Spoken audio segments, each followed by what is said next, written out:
மீன் குழம்புனாலே ருசியாக தான் இருக்கும். அதுலேயும் பெரிய சைஸ் மீன் வாங்கும் பொழுது அந்த மீனோட மண்டை பகுதி, வால் பகுதியெல்லாம் கட் பண்ணி வாங்கிட்டு வந்து அதில் ஒரு குழம்பு வச்சு சாப்பிட்டா எவ்வளோ ருசியாக இருக்கும் தெரியுமா?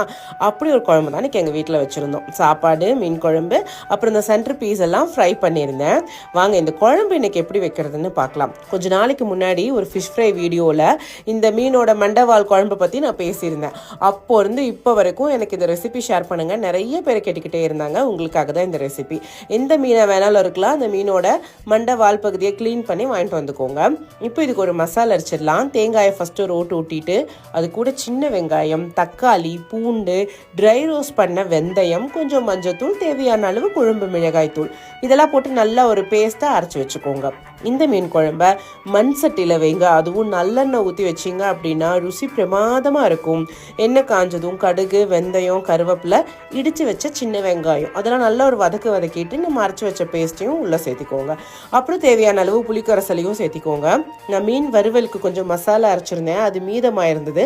அதையும் இது கூடயே சேர்த்திட்டேன். அதனால குழம்பு செம்ம ருசியாக இருந்தது. அந்த வறுவல் மசாலா எப்படி அரைக்கிறது அப்படிங்கிறத டிஸ்கிரிப்ஷனில் கொடுத்துருக்கேன் பாருங்கள். குழம்பு நல்லா கொதிஞ்சதும் தேவையான அளவு உப்பு, அப்புறம் மீன் பீசஸையும் உள்ளுக்குள்ளே போட்டு நல்லா வெந்த பிறகு ஸ்டவ் ஆஃப் பண்ணிடுங்க. அவ்வளோதாங்க, சூப்பரான மீன் குழம்பு தயார்.